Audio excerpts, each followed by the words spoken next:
اہل جنت کہیں گے اللہ تو نے ہمارے چہروں کو سفید کر دیا جب لوگوں کے چہرے سیاہ تھے، تو نے ہمیں جہنم کی آگ سے بچا لیا، تو نے ہمیں جنت میں ڈال دیا، تو نے دنیا کی ہر نعمت ہمیں عطا کر دی، اب کس چیز کی کمی رہ گئی؟ نبی صلی اللہ علیہ وسلم نے فرمایا کہ اللہ تعالیٰ پھر نور کے جو پردے ہیں ان کو حکم دیں گے، وہ ہٹ جائیں گے اور اہل جنت اپنے رب کو دیکھیں گے۔ اس پوری جنت میں کوئی ایسی نعمت نہیں ہوگی جو اس نعمت سے بڑی نعمت ہوگی کہ جب ایک بندہ اپنے رب کو دیکھے گا، رب کو دیکھے گا، رب کو دیکھے گا، رب کو دیکھے گا۔ آج کے جو ماڈرن ایشوز ہیں ان میں ون آف دا ٹاپ جو ایشو فیس کرتے ہیں ہم لوگ وہ بد نظری کا ہے کہ کہیں بھی آپ چلے جائیں، کہیں بھی آپ دیکھ لیں،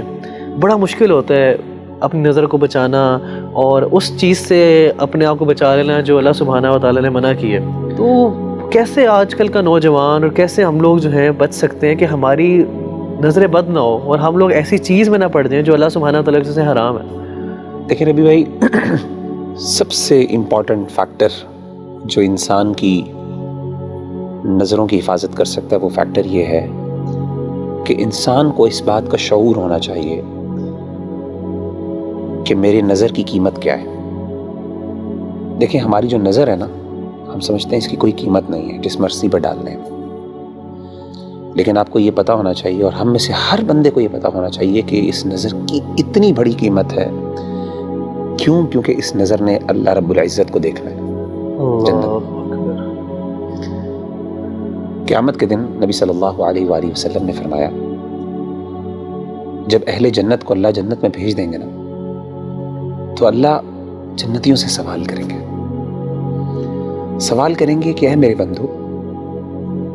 هل تريدون شيئا ازيدكم، کیا تمہیں کوئی چیز اور بھی چاہیے تاکہ میں تمہیں دوں؟ تو اہل جنت کہیں گے اللہ کون سی ایسی نعمت ہے، تو نے ہمارے چہروں کو سفید کر دیا جب لوگوں کے چہرے سیاہ تھے،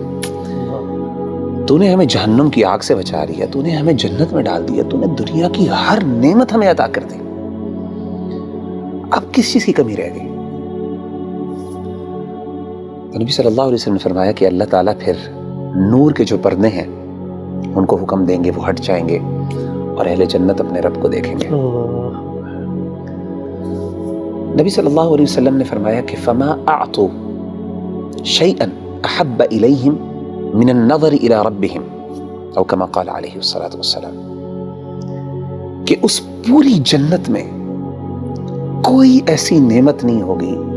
جو اس نعمت سے بڑی نعمت ہوگی کہ جب ایک بندہ اپنے رب کو دیکھے گا۔ اور صحابہ نے بڑے حیران ہو کے پوچھا، انہوں نے کہا کہ اللہ کے رسول هل نرى ربنا، ہم اپنے رب کو دیکھیں گے؟ کیسے دیکھیں گے؟ مطلب they were like imagining the situation۔ صحیح مسلم کی حدیث ہے، آپ صلی اللہ علیہ وسلم نے فرمایا هل تضارون في رؤية القمر ليلة البدر، کیا اندھیری رات میں جب 14ویں کا چاند نکلتا ہے، اندھیرے میں بالکل گھپ اندھیرا ہوتا ہے، اس میں 14ویں کا جب چاند نظر آتا ہے، فل مون جسے ہم کہتے ہیں، کیا آپ کو کبھی مشکل ہوئی ہے اس چاند کو دیکھتے ہوئے؟ اسی طریقے سے آپ نے پوچھا کیا سورج جب بادل نہیں ہوتے تو اس ٹائم سورج دیکھتے ہوئے کوئی مشکل لگتی ہے؟ انہوں نے کہا کہ نہیں، انکم ترون ربکم کذالک، اسی طریقے سے تم اپنے رب کو دیکھو گے۔ سبحان اللہ۔ تو میں سمجھتا ہوں کہ جب انسان کو یہ شعور ہو جائے نا اور اس کو یہ پتہ چل جائے کہ ان نظروں نے اللہ رب العزت کو دیکھنا ہے قیامت کے دن، اور ان کا شرف اور ان کا سٹیٹس اور مقام یہ ہے، تو کوئی بندہ یہ پسند نہیں کرے گا کہ جن